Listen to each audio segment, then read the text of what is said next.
long are you going to sleep? Don't skimp on housework just because you have a cold. You're nothing but a slave.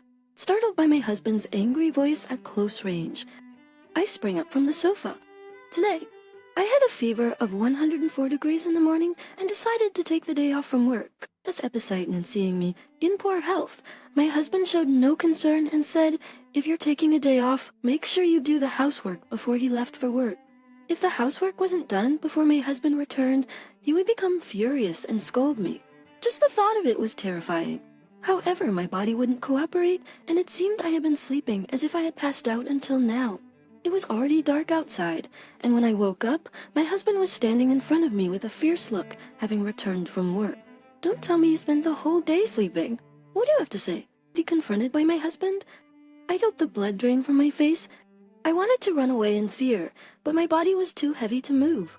My husband always forced housework on me, treating me like a slave every day. He was kind when we were dating, but his attitude changed drastically as soon as we got married. Still, I wanted to believe in him, but the constant verbal abuse was wearing me down. I'm sorry. I'll start preparing dinner right now. Holding back tears, I answered and stood up from the sofa, staggering. My husband didn't offer a hand. Instead, he shouted at me from behind as I headed to the kitchen. You really are useless. But right after that, I felt an impact on my back and stumbled forward.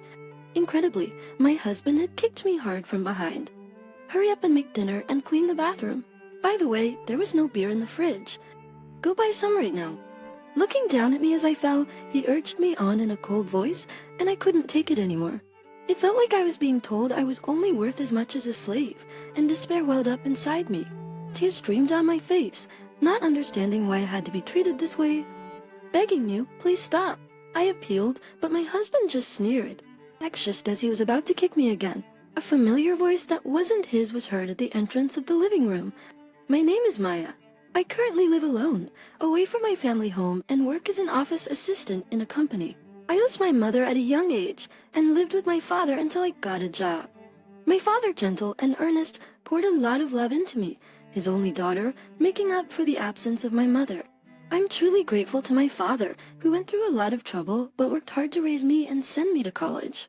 Coming home to live on my own and parting from my father was unbearably sad. Mia, remember your dad is always on your side? If you ever have trouble, you can always rely on me. He sent me off with a kind smile, and we keep in touch regularly, updating each other on our lives. When I go home for holidays or at the end of the year, my father always welcomes me warmly, which is comforting. As an executive in his workplace, my father also gave me advice on work, which was very helpful in my early career. I've just entered my second year at my current job. One day, as I was about to have lunch in the break room, a senior colleague approached me. Good job, Bam. The man who greeted me with a refreshing smile was John, who would later become my husband.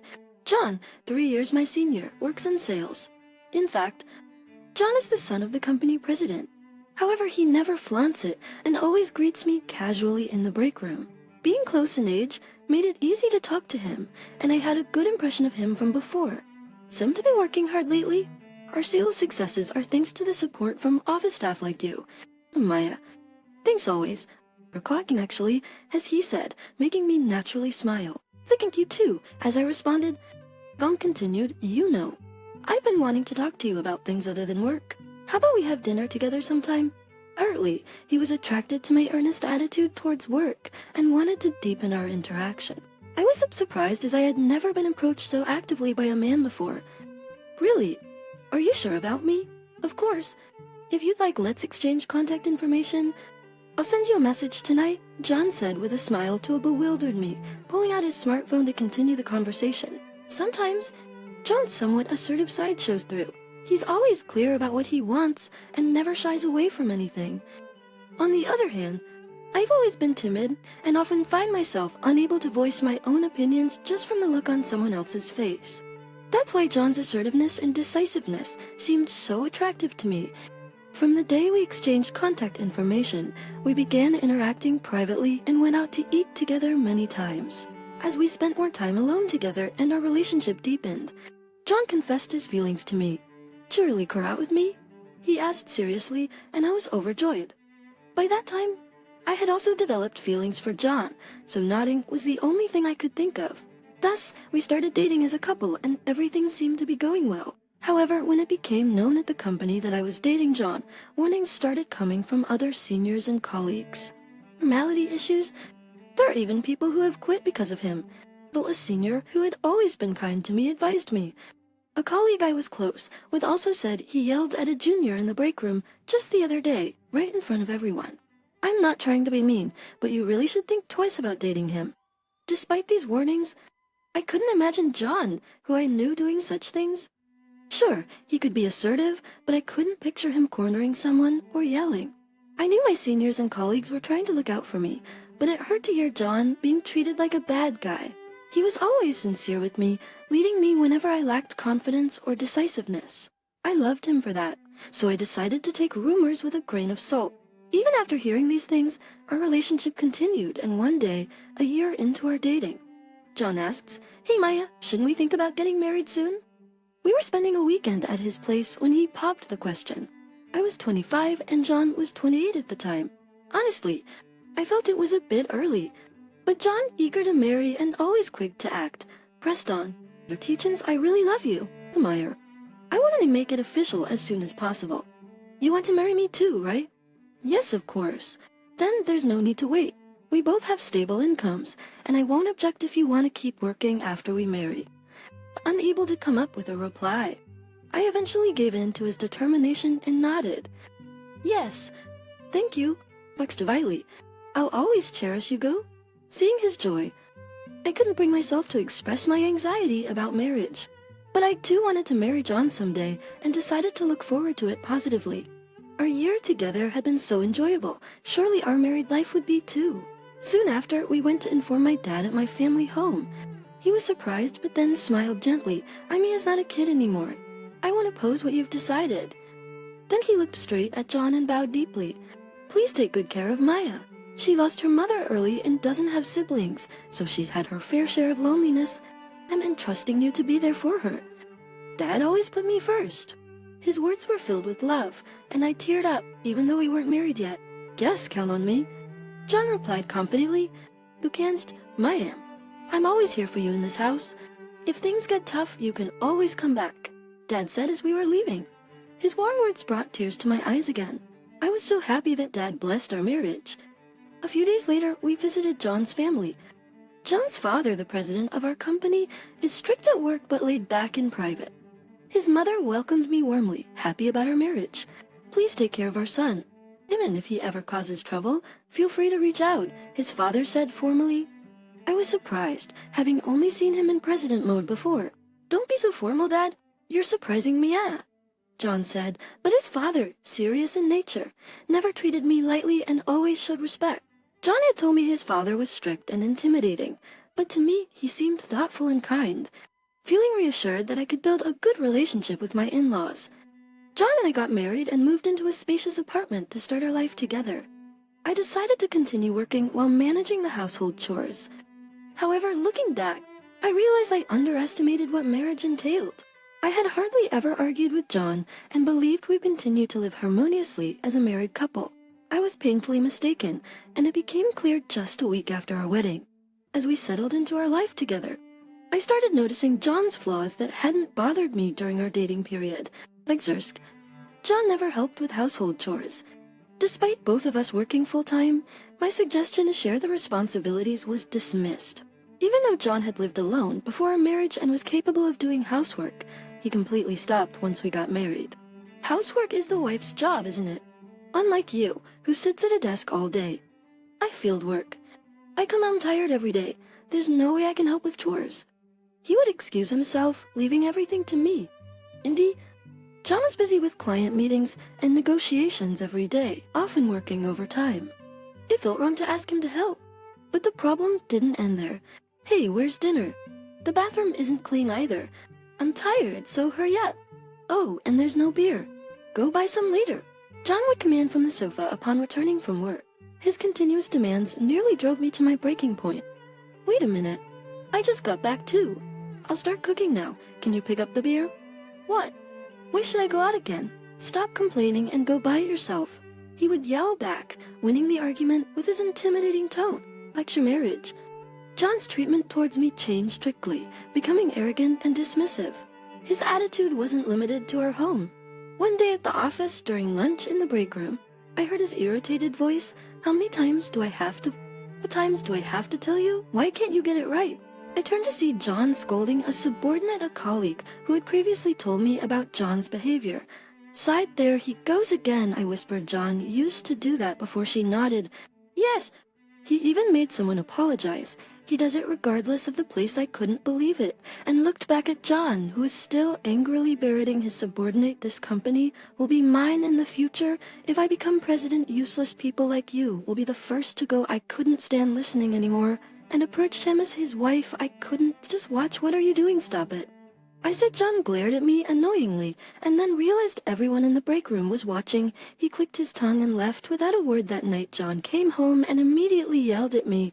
What was that? At lunch, a mere employee shouldn't talk back to the future president like me. His abusive language shocked me into silence. "But your behavior was too much," I finally said, angering him further. He slammed his bag on the floor. "Shut up, you're useless at work and at home. Don't tell me what to do." I flinched, unable to respond firmly due to my timid nature.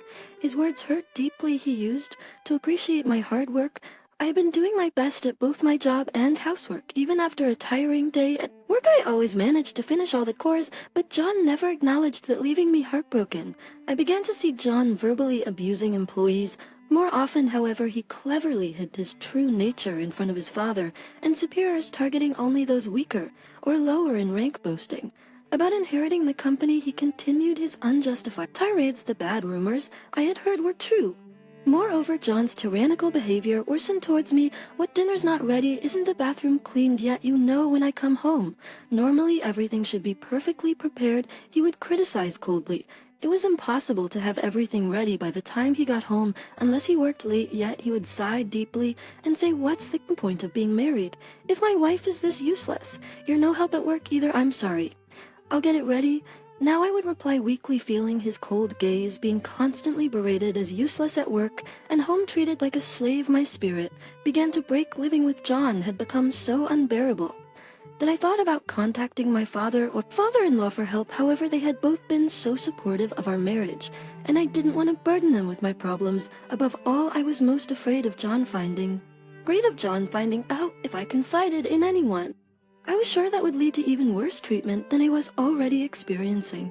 But one day, an incident occurred that made me wish I had sought help sooner. I woke up one morning feeling utterly exhausted and with a fever of 104 degrees. It seemed like the stress and strain of my daily life had finally taken a toll on my health. It was so difficult to even get out of bed that I had no choice but to call off work for the day. That's when I heard John's angry voice outside the bedroom. Despite feeling weak, I got up to prepare his breakfast in the living room. John was waiting there, visibly irritated. I explained that I was feeling ill.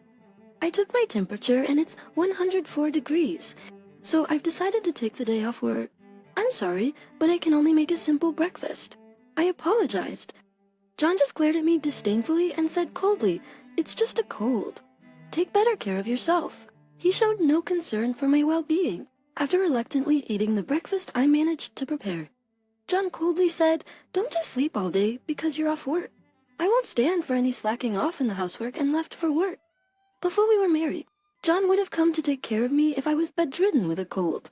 It was hard to believe how much he had changed since we started our married life. He had always been selfish, never really considering others. I couldn't understand why I had agreed to marry him, and tears started to flow. After a small breakfast and taking some fever reducer, I thought about doing what housework I could. But my head was foggy and my body wouldn't cooperate. Being alone while feeling ill only made my thoughts spiral negatively. I considered calling my father for help, but it was likely he had just started his workday. Not wanting to be a bother, I collapsed on the sofa instead. I decided to rest a bit before trying to do any housework, but I quickly lost consciousness. I'm not sure how much time had passed when I was suddenly startled awake by John's voice close by. "Hey, Mayan, how long are you gonna sleep? Dinner isn't ready and nothing's been done." I sat up quickly from the sofa. "What? John, you're back. What time is it?" I looked around. The lights were on and it was dark outside. Realizing I had slept since the afternoon, my heart sank. "What's with this room? You haven't cleaned or done the laundry." Don't tell me you've just been sleeping all day and neglecting the housework. What's going on? John's angry voice pounded in my already aching head. The fever reducer hadn't worked, or its effects had worn off. I was still hot and disoriented. John, furious, left me with no option but to apologize. I'm sorry. I'm just not feeling well. I'll start preparing dinner now, I said weakly, struggling to stand up from the sofa. John didn't offer to help. Instead, he glared at me with a stern face. Don't use your illness as an excuse to slack off. Since you took the day off work, you should have at least finished all the housework. You're really useless. His harsh words finally brought me to my breaking point. Tears filled my eyes as I protested shakily. I'm not your servant. Can't you let me rest when I'm feeling unwell? Aren't we supposed to help each other out as a married couple? What? Who do you think you're talking to? Just hurry up and make dinner and get the bathroom ready. I'm tired. John ignored my plea, only thinking of himself. I was so frustrated, but standing there made my head spin, and I lacked the energy to argue any further. As I turned my back on John to head to kitchen, he snarled, Really, skipping housework just because of a cold? You're nothing but a slave. And right after that, I felt a sharp impact on my back as John kicked me. I let out a small cry and fell, hitting my head on the corner of the sofa. Brushing my throbbing head, I crouched down, only to be looked down upon by an irritated John. By the way, there's no beer in the fridge. Go buy some now. Hurry up and stand up, John said in a cold voice, pushing me to my breaking point. Tears streamed down my face as I looked up at him, pleading, please, just stop. But John just sneered at me. You think crying will solve everything? That's what annoys me. What do you think I married you for? Even if you're incompetent, at least be of some use to me. Hearing John's words, I felt like my world was darkening, as his rush to marry me just so he could treat me like a slave. It felt like he was saying I was only worth that much, and despair overwhelmed me. Weren't you kind to me in the past? Was that all a lie? I asked, recalling the kind version of John the first knew before our marriage. But he just grinned mockingly at my question. Yeah, it was a hassle, but I did it to make a good impression on you. I thought you being timid would be easy to manipulate. His words shattered the last bit of hope I had in him. How can you be so cruel? I cried, tears wetting my face. John looked at me with disgust. Stand up already, he urged, raising his foot to kick me again. Unable to get up, I covered my head with my hands and closed my eyes. But then a voice that wasn't John's came from the entrance of the living room. Is there anything else you'd like to say? A calm yet angry voice that I recognized. As I looked up, John also turned around. There stood my father and father-in-law, standing tall. The voice was unmistakably my father-in-law's. Dad. And you too. Ilia's father. Why are you here? John panicked, but my father rushed to my side to support me. Mia, are you okay? I heard from Tim that you were sick and took the day off. Tim is my father-in-law's name. Dad. Overwhelmed, I cried as my father spoke gently to me. Way comforting me, he glared at John with a furious expression. We came to check on you because we were worried. What have you done to our daughter? John backed away, intimidated by my father's presence, but my father-in-law was right behind him. I could tell you didn't care about Maya from your behavior at the office. Have you always spoken to her so harshly? Shame on you? Apparently, my father-in-law had become suspicious of John's indifferent response about my condition and called my father to check on me at home. I was touched by his concern and cried even more. Wait, Dad, it's a misunderstanding. Mia just slept all day without doing any housework, so I scolded her a bit. John tried to defend himself, but my father-in-law's cold gaze said it all. Why would you expect your sick wife to do all the housework? Couldn't you have done something yourself? Well, Mia's always done it all. It's her job in our house. That's John's selfish reasoning only enraged my father more. Don't be ridiculous. We saw you yelling at and kicking Maya, making her fall. Don't you feel any shame for treating your sick wife so terribly? My father scolded John, who turned pale and looked desperately at my father-in-law for help. But there was no forgiveness. We'll continue this at home. Come back to your parents' house today. But John, with no escape, trembled in fear. No way. And John collapsed, foaming at his mouth. Afterwards, my father-in-law deeply apologized to me, and my father took me to the hospital. According to the doctor, the sudden fever was likely caused by overwork and stress. As a result, I received a medical certificate and decided to take some time off work to recuperate. My father insisted that I couldn't go back to my own home under these circumstances, so I ended up resting at my parents' house. Then, the next day, John started bombarding me with messages. Despite being subdued by my father-in-law the day before, it was clear he hadn't learned his lesson. Dozens of messages from John arrived, all filled with vulgar and childish insults. You made me get scolded all night by my father. It's all your fault. You've embarrassed me. His messages turned my anger into disbelief. I find myself feeling disgusted for getting involved with such a hopeless person. Fed up with being caught in such a hopeless situation, I decided to divorce him. I conveyed my intention to divorce through a message, and once I recovered, we agreed to discuss it. I was scared to return to the house where John was, but knowing that my father and father-in-law would be there eased my anxiety slightly. As soon as the discussion started, I handed John the divorce papers. But John, sitting across the table, stubbornly said, "I will never agree to a divorce." My father-in-law scolded him. "Stop being childish." My father, sitting next to me, slammed the table and glared fiercely at John. "Think about how you've treated our daughter. What do you mean you haven't apologized even once? Shouldn't you apologize to her first before complaining?" Both my father and father-in-law, faces red with anger, berated John, or overwhelmed by their intensity. John turned pale and couldn't muster a response. After a while, he reluctantly bowed his head to me, and I'm sorry, but I still don't want a divorce. "Well, Ben, take a look at this," I said, fed up with his refusal to divorce. I took out a piece of paper from my bag and laid it on the table next to the divorce papers, causing John to open his eyes wide in surprise. It was the medical certificate I had received from the hospital. Read what's written here.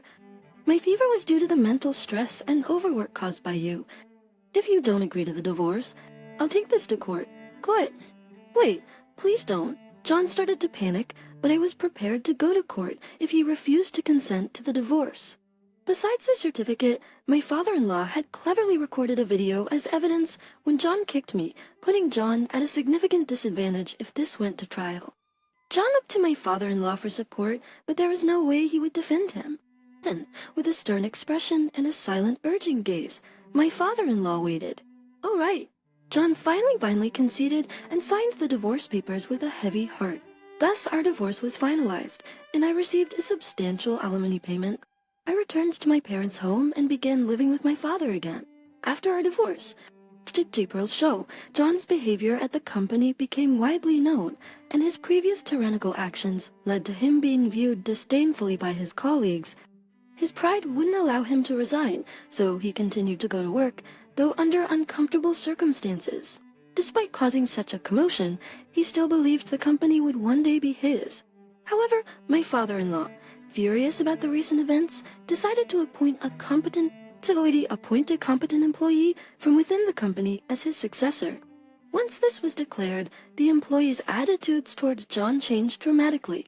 No longer taken seriously by anyone, John eventually couldn't handle the situation and showed up at my family home. I was just beginning to regain a sense of normalcy when John burst in, blaming me for everything. "It's all your fault. You've ruined my life," he yelled at the entrance, glaring at me with resentment. I was finally fed up. "Don't be ridiculous. It's you who's ruined your life. If you make any more trouble, I'll call the police." John was taken aback by my response, but soon began shouting again in a rage. "Don't mess with me. Everyone's making a fool out of me." When he tried to grab me, I flinched, remembering the previous assault. "Stop it. Let go of Maya." But my father quickly intervened, pulling John away from me. "You've learned nothing. Stay away from my daughter forever." While my father scolded John, I managed to call the police with trembling hands. The police soon arrived and restrained John. "Damn it," he shouted, glaring at us until the end. That was the last I saw of John. Afterward, he was fired from the company. My father-in-law even came to apologize to us personally. "I'm truly sorry for everything," he said. We assured him it wasn't his fault. "It's not your fault." John's father lamented his own parenting, feeling deeply ashamed. Seeing him so distressed was hard for me, and I knew I could never forgive John. A restraining order was issued against him. After taking some time off, I decided to leave the company. "Mia, it's not your fault. I know you've been working hard for the company every day. Don't you stay with the company?" My father-in-law tried to convince me to stay, but my mind was made up. "Thank you, but staying on might create an awkward situation with you. I'm sorry for any trouble I have caused. I truly appreciate everything you've done for me until now." I expressed my gratitude to my father-in-law, declined his offer, and resigned from the company. Later, my father offered me a job at his company, but I declined. Nodding in agreement is easy, but I can't rely solely on my father. I needed to overcome my timid nature and stand on my own. I want to reevaluate my timid nature. From now on, I'm going to try and stand on my own. My father supported my decision, though he seemed a little sad. Is that so? If that's what you've decided. Mia, I'll support you. It's your life, so live it the way you want. Saying this, my father readily agreed, and I could see a hint of tears in his eyes. We decided to sell the house and move to prevent any further intrusion by John. My father then relocated abroad, something he had been interested in for some time, which accounts eventually. I heard about John's fate from my father-in-law after the police released him. John's parents sent him to a distant relative's farm as a form of rehabilitation. He's been nothing but trouble since he came back. We're going to straighten him out from scratch, my father-in-law said with determination. As for me, I found a new job and moved to a new place. It will take time to get used to this new life, and I need to sort out my feelings. So for a while, I plan to focus solely on my work. I'm not thinking about a new boyfriend or marriage right now. Maybe someday a wonderful meeting will happen, but I'll take it slow and at my own pace. My father and I still catch up through international calls. He seems happy living abroad, and I'm looking forward to seeing him when he visits here at the end of the year. From now on, I plan to cherish my life and live it fully.